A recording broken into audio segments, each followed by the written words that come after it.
자, 오늘은 말씀을 이용하지 말라라는 주제로 하나님의 마음을 알아가도록 하겠습니다. 몇 주에 걸쳐서 마귀의 시험에 대해서 살펴보고 있습니다. 마귀의 시험은 아주 간단합니다. 돌로 떡 만들어 먹어라, 성경 꼭대기에서 뛰어내려 봐라, 그리고 내게 절만해라, 내가 다 줄게, 이런 식으로 우리를 유혹합니다. 마귀의 이 세 가지 시험을 이론적으로 풀면 너무나 쉬운 문제입니다. 그런데 이 시험을 우리가 삶으로 증명하려면 목숨 걸고 풀어야 하는 문제입니다. 사람들은 믿음을 너무 쉽게 생각하는 것 같습니다. 성경에서는 행함이 없는 믿음은 죽은 믿음이라고 하는데, 사람들은 이 죽은 믿음을 가지고 입으로만 떠드는 경우가 너무 많습니다. 예를 들면은 우리가 복싱이나 태권도를 배울 때 책으로 배우나요? 여러분 운동할 때 책으로 배워요? 책으로 배우는 것이 아니라 스파링이나 겨루기를 하면서 실력을 키우는 거잖아요. 그죠? 허공이 되고 아무리 연습을 하더라도 진짜 실력은 겨루기나 실질적인 대결을 통해서 길러지는 것입니다. 실전 경험을 많이 하다 보면은 자신도 모르게 공격하고 방어가 몸에 익혀져요. 거의 짐승 같은 수준으로 갈 때도 있죠. 그죠? 이렇게 감각적으로 몸에 배어 있는 것이 진짜 실력이거든요. 손흥민 선수가 축구를 잘하는 이유도 밥 먹고 계속 공만 차니까 잘하는 거죠. 그죠? 책 많이 읽고 공부 열심히 해서 축구 잘하는 거 아닙니다. 믿음도 마찬가지입니다. 학교에서 공부하는 것처럼 시험지에 답만 적는다고 해서 믿음이 몸에 배이는 것이 아닙니다. 믿음이란 말씀을 붙잡고 그대로 실행했을 때 그때 말씀이 풀리게 되고 믿음이 성장하게 되는 것입니다. 마귀가 우리에게 던지는 첫 번째 시험이 돌로 떡을 만들어 먹으라는 것이었습니다. 이 문제에 대한 풀이를 두 가지로 해석했습니다. 하나님의 자녀는 마귀 말을 듣고 사는 것이 아니라 철저하게 하나님의 말씀을 듣고 사는 존재라는 것과, 두 번째는 하나님의 자녀는 자신의 힘으로 살아가는 존재가 아니라 철저하게 하나님을 의지하며 사는 존재라는 것입니다. 내가 비록 돌로 떡을 만들어 먹을 수 있는 능력이 있을지라도 그 능력의 주인도 하나님이란 사실을 명심하고 살아야 마귀의 유혹에 넘어지지 않는 것입니다. 가끔씩 우리 친구들 중에서도 고3이 되거나 시험 기간이 임박해지면은 교회 일을 멀리하고 공부에만 집중하려는 경향이 있는 것 같습니다. 그런 친구들 볼 때마다 참 어떻게 얘기를 해야 될까요? 여러분, 지혜와 지식의 근본이 어디에서 오는지 아십니까? 지혜와 지식? 우리 잠언 1장 7절 말씀입니다. 우리 같이 읽을게요. 여호와를 경외하는 것이 지식의 근본이오늘 미련한 자는 지혜와 훈계를 멸시하느니라. 여러분, 하나님을 경외하는 것이 지식의 근본이라고 성경은 말합니다. 그리고 하나님의 말씀을 무시하는 사람을 미련한 자라고 얘기합니다. 쉽게 말해서 공부에 필요한 지식과 지혜가 다 하나님으로부터 오는 것인데, 이 지식의 근본이신 하나님을 멸시하면서 자기 힘으로 공부하겠다는 것 자체가 아주 미련한 생각입니다. 제가 누누이 말하지만 자신의 힘으로 살아가는 것보다 하나님의 도우심으로 살아가는 것이 훨씬 편하고 행복합니다. 그러니까 여러분, 고3이 되든 내일 당장 시험을 치더라도 절대로 하나님의 일을 소홀히 하지 마십시오. 여러분이 하나님을 홀대하면서 하나님이 여러분에게 잘해주기를 바란다면 그건 좀 비겁하죠. 그죠? 같이 잘해야죠. 하나님도 여러분한테 잘하고 여러분도 하나님한테 잘하고. 그죠? 마귀의 첫 번째 유혹을 여러분들에게 적용시키면은 마귀는 이렇게 여러분들에게 유혹을 하는 겁니다. 헌신하고 봉사하는 교회 일도 좋지만은 그래도 지금 열심히 공부해서 좋은 대학 가야지. 그러니까 하나님 말씀 듣지 말고 세상이 원하는 대로 공부 열심히 해서 네가 원하는 대학, 부모님이 원하는 대학에 들어가는 게 우선이라고 여러분들을 유혹합니다. 여러분, 마귀의 말에 속지 마십시오. 여러분들이 공부할 수 있는 건강과 물질과 시간과 그 지식까지도 다 하나님의 것임을 명심하십시오. 그리고 심지어는 하나님께서 직접 하시는 말씀이 공부 너무 많이 하고 살면 오히려 더 피곤하다고 말씀합니다. 그런 말씀 성경에 있는 거 아세요? 참 저도 보다가 놀랐는데요. 전도서 12장 12절 말씀입니다. 우리 같이 읽겠습니다. 내 아들아, 또 이것들로부터 경계를 받으라. 많은 책들을 짓는 것은 끝이 없고 많이 공부하는 것은 몸을 피곤하게 하느니라. 아멘. 그죠? 전도서 12장은 여러분들이 그렇게 해보고 싶어하는 대걸 같은 집에서 1000명의 여자를 사귀고 람보르기니나 롤스로이스 팬덤 같은 좋은 차를 타고 놀면서 할지 못할지 다 하면서 놀았던 솔로몬이 내린 결론의 얘기입니다. 솔로몬 왕은 아시죠? 그 중에 12절, 13절, 14절 말씀이 전도서의 핵심이자 결론입니다. 제가 12절부터 14절까지 말씀을 다시 읽겠습니다. 내 아들아, 또 이것들부터 경계를 받으라. 이것들이 뭐냐면은 뒤에 나오는 얘기죠. 많은 책들을 짓는 것은 끝이 없고 많이 공부하는 것은 몸을 피곤하게 하느니라. 쉽게 말해서 지혜의 왕인 솔로몬이 여러분에게 하는 말입니다. 사랑하는 내 아들아, 사랑하는 내 딸아, 책을 아무리 읽어도 끝이 없고, 세상의 책은 그래요. 아무리 읽어도 끝이 없고요. 세상 공부는 많이 하면 할수록 몸을 피곤하게 한대요. 그러니까 마귀에게 속지 말고 개고생 그만해라는 겁니다. 세상은 알면 알수록 피곤해져요. 그리고 13절에 일의 결국을 다 들었으니 하나님을 경외하고 그 명령을 지킬지어다. 이것이 모든 사람의 본분이니라. 솔로몬이 할지 못할지 다 해보고 심지어는 하지 말아야 될지까지 다 해보고 내렸던 결론이 이거라는 겁니다. 하나님을 두려워하고 하나님의 말씀을 지키는 것이 모든 사람의 본분이고 이것이 사람의 인생에서 가장 중요하다는 뜻입니다. 이것이. 그리고 그 이유를 14절에 이렇게 설명합니다. 우리 14절은 같이 읽을게요. 하나님은 모든 행위와 모든 엄밀한 일을 선악간에 심판하시니라. 여러분, 하나님은 선한 것이든 악한 것이든 우리의 모든 엄밀한 일들을 다 심판하십니다. 한마디로 하나님이 심판주고 하나님이 주인이란 뜻입니다. 여러분이 절대로 주인이 될 수 없습니다. 이처럼 하나님이 주인인데 하나님 없이 열심히 공부하면 잘 될 것 같아요? 그러면 막 길이 열리고 막 잘 되고 그럴 것 같아요? 그래서 마귀가 여러분에게 한 첫 번째 유혹이 네 힘으로 공부 열심히 해서 좋은 대학 가고 좋은 직장에 취직해서 네 힘으로 떡 만들어 먹고 살라는 것입니다. 마귀는 그렇게 유혹해요. 네 힘으로 열심히 공부하고 좋은 대학 가가지고 네 힘으로 잘 살고 떡 만들고 그래 살면 되지 않느냐. 그런데 예수님이 대답하시기를 사람은 자기 힘으로 노력하고 열매 맺고 사는 것이 아니라 오직 하나님을 의지하며 하나님의 말씀으로 사는 거라고 대답을 하시는 겁니다. 아시겠죠 여러분? 마귀의 첫 번째 유혹에 절대로 넘어가지 마십시오. 자, 이제부터 마귀의 두 번째 시험입니다. 우리 5절에서 7절 말씀을 같이 읽겠습니다.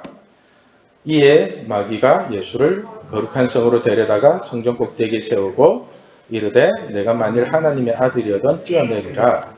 기록되었으되 그가 너를 위하여 그의 사자들을 명하시리니 그들이 손으로 너를 받들어 발이 돌에 부딪히지 않게 하리로다 하였느니라. 예수께서 이르시되 또 기록되었으되 주 너희 하나님을 시험하지 말라 하였느니라 하시니.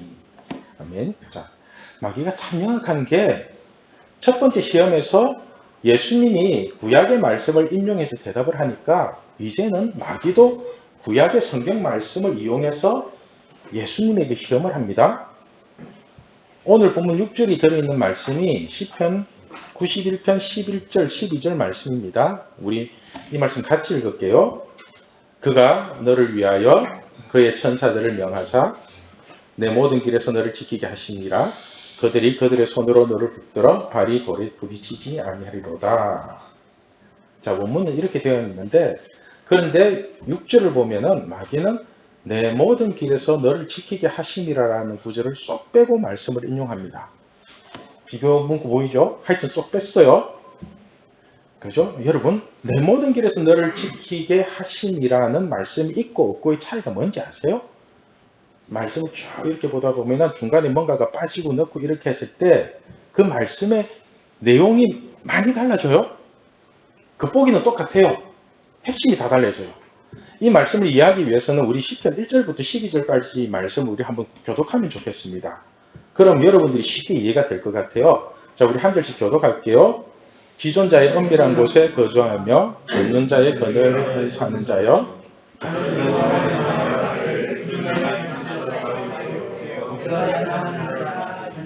이는 그가 너를 새 사냥꾼의 올무와 심한 전염병에서 건지실 것이미로다.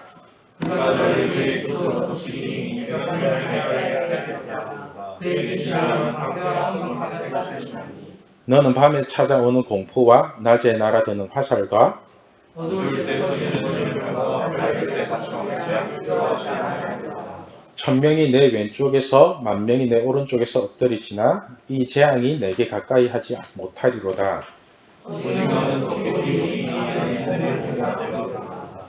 내가 말하기를 여호와는 나의 피난처시라 하고 지존자를 너의 거처로 삼았으므로 하나님의 지심을 하며 재앙이 내 전에 가까이 오지 못하리니. 그가 너를 위하여 그의 천사들을 명령하사 내 모든 길에서 너를 지키게 하심이라. 그들이 그들의 손으로 너를 붙들어 빨리 불에 비치게 아니하게 하리로다. 아멘. 자, 이 말을 쉽게 해석하면은 하나님은 전지전능하시기 때문에 우리가 하나님을 믿고 의지하고 살면은 하나님이 우리를 모든 위험으로부터 지켜주시고 코로나 같은 전염병으로부터도 보호해 주시겠다고 약속을 하시는 겁니다. 그런데 11절에 있는 내 모든 길에서 너를 지키게 하심이라는 말씀을 쏙 빼버리면은 어떤 해석이 가능하냐면은 우리가 말씀을 떠나서 살아도 하나님이 우리를 지켜준다는 뜻이 됩니다. 그러니까 하나님은 말씀 안에서 살면은 내가 너희 모든 길을 다 책임지고 지켜줄게, 길 막힌 길도 열어줄게 이렇게 얘기하는데 이 말을 쏙 빼버리면은 너희가 하나님 말씀을 안 살고 너가 하고 싶은 대로 살아도 하나님이 다 지켜줄 거 아니냐. 마귀는 그렇게 욕을 하거든요. 그죠? 무슨 말인지 이해가 되세요? 한마디로 말하면 하나님은 우리가 말씀을 지킬 때 우리의 모든 위험과 모든 전염병으로부터 지켜주시겠다고 말씀하는데 그런데 마귀는 우리가 말씀을 지키지 않고 자기 욕심대로 살아도 하나님이 지켜주신다고 사기를 치는 겁니다. 예를 들면 마귀는 예배의 자리를 잠깐 떠나더라도 공부 열심히 해서 좋은 대학에 가면 좋지 않느냐 이렇게 유혹을 합니다. 그러나 하나님은 너희가 예배의 자리를 떠나면 되는 일이 하나도 없게 만들어 버리겠다고 얘기를 하는 겁니다. 그렇죠? 누구의 말이 맞습니까? 여러분, 하나님의 말씀을 자기 마음대로 짜집게 하고 자기 욕심대로 해석하면 안 됩니다. 하나님의 말씀은 이것이 바로 하나님을 시험하는 것입니다. 그래서 예수님이 말씀 그따위로 이용하지 말라는 뜻으로 하신 대답이 주 너의 하나님을 시험하지 말라는 것입니다. 7절에 예수께서 이르시되 또 기록되었으되 주 너의 하나님을 시험하지 말라 하였느니라 하시니. 자, 말씀을 이용하고 말씀을 시험하는 게 무슨 뜻인지 여러분들이 조금 어려울 것 같아서 제가 예를 들어서 설명할게요. 제가 저번 교회에서 청년부 강사를 할 때 청년들에게 꼭 이루고 싶은 기도 제목 한 가지씩을 내라고 했어요. 한 가지씩을. 아직도 기억에 남는 기도 제목이 뭐냐면은 어떤 자매가 이렇게 기도 제목을 내더라고요. 하나님, 세상에서 11조를 가장 많이 내게 해주세요. 이렇게 기도 제목을 내더라고요. 여러분들은 이 기도 제목 듣는 순간 느낌이 어때요? 느낌이? 믿음이 아주 좋은 사람처럼 느껴지세요? 아니면은 저는 돈이 너무너무 좋아요. 그러니까 나 돈 많이 벌게 해주세요. 이렇게 느껴지나요? 제가 이 기도 제목을 딱 받았을 때 어떤 느낌이었냐면은 이 자매는 말씀을 참 많이 이용하고 살고 있구나 그런 느낌이 들었어요. 그냥 돈 많이 벌게 해달라고 구했다면 오히려 괜찮을 것 같은데 비겁하게 11조라는 하나님의 말씀을 이용해가지고 자기 욕심을 채우겠다는 그런 느낌이 너무 강했어요. 여러분, 이게 하나님의 말씀을 이용하는 경우입니다. 말씀을 이용한다는 것은 본심은 자기 욕심인데 형식은 하나님의 말씀을 사용하는 겁니다. 그래서 자기가 돈 많이 벌고 싶은 욕심을 거룩한 하나님의 말씀인 11조에 넣어서 자신의 욕심을 채우려는 것입니다. 저도 이렇게 기도를 해본 적이 있을까요? 없을까요? 엄청 많이 했죠?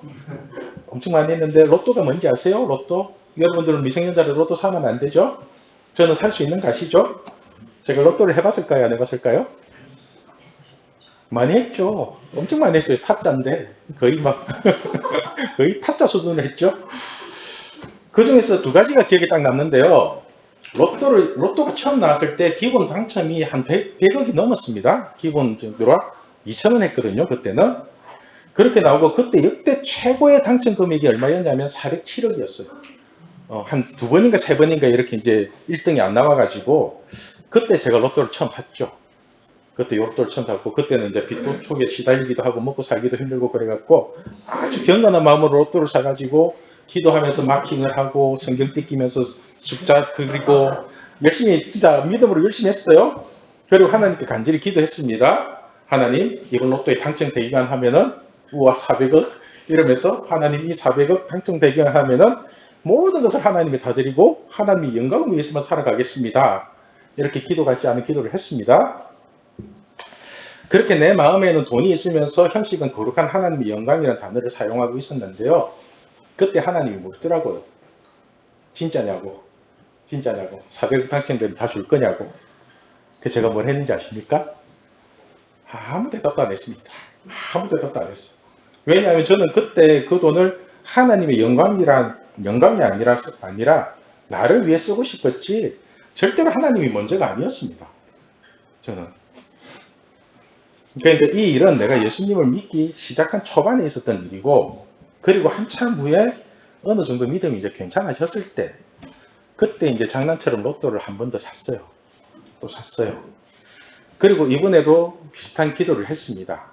아빠 당첨되면 아빠 다 드릴 테니까 당첨되게 해주세요. 이렇게 기도를 했거든요. 그러니까 하나님이 또 물으시더라고요.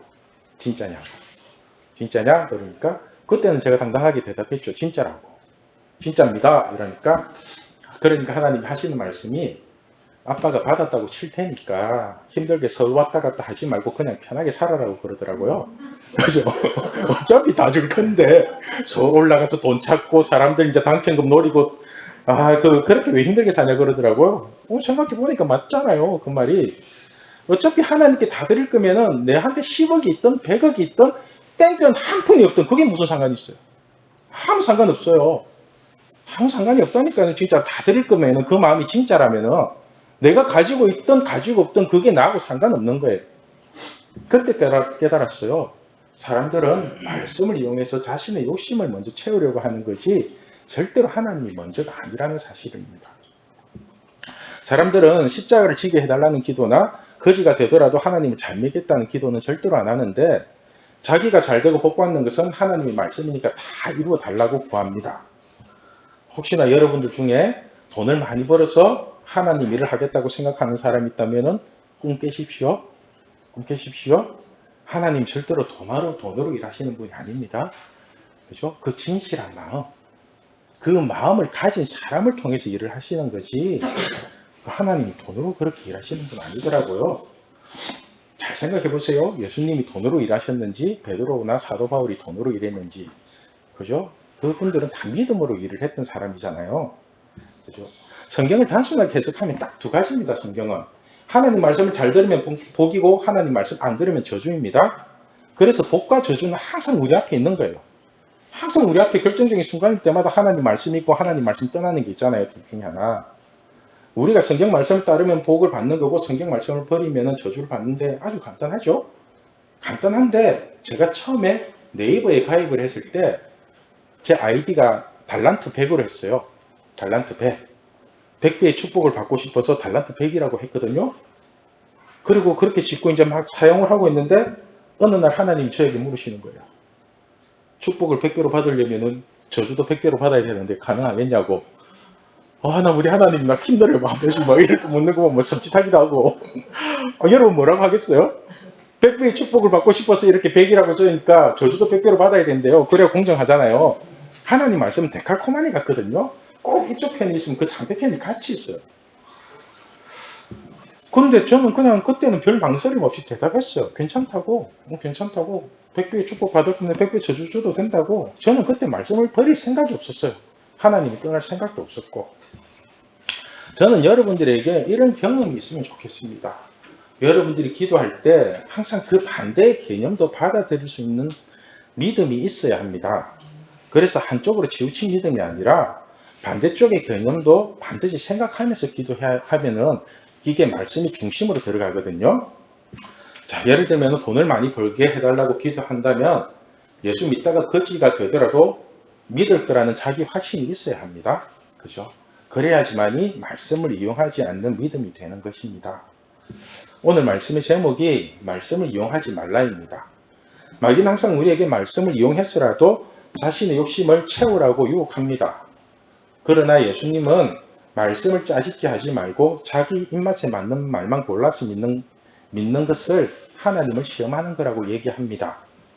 여러분, 하나님을 시험하지 마십시오.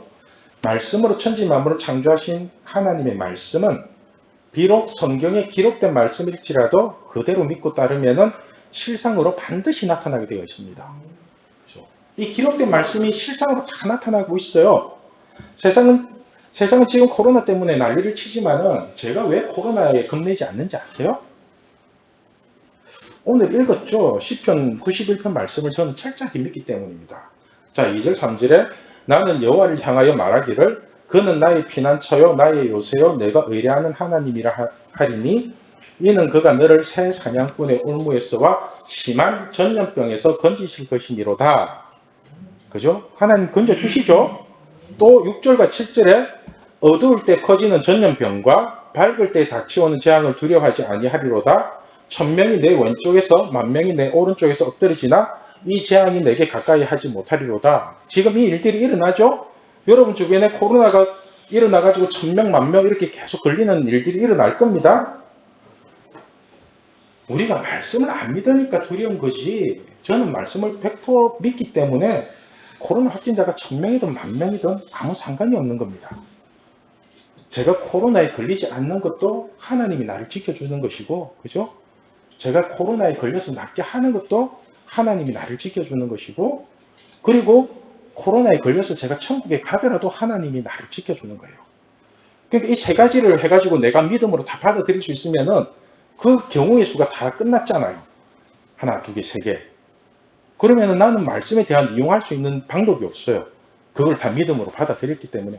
한 번씩 여러분들도 믿음 그렇게 점검해 보면은 아, 내가 이 믿음은 여기까지 와 있구나 하는 게 느껴지실 거예요. 자, 혹시 도깨비라는 드라마를 보셨어요? 도깨비? 재밌죠, 도깨비. 제가 본 드라마 중에서 가장 재밌게 보는 것 같습니다. 도깨비의 명대사 중에 남주인 공유가 이제 여주인 김고은에게 이런 말을 하죠.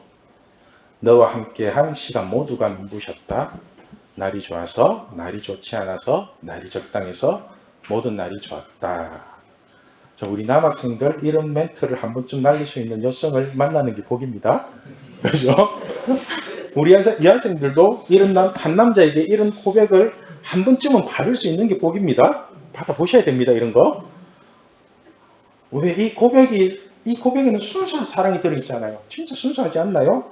어떤 조건에 상관없이 그냥 너랑 함께 있는 모든 시간이 좋았다는 고백을 수줍게 하는 것입니다.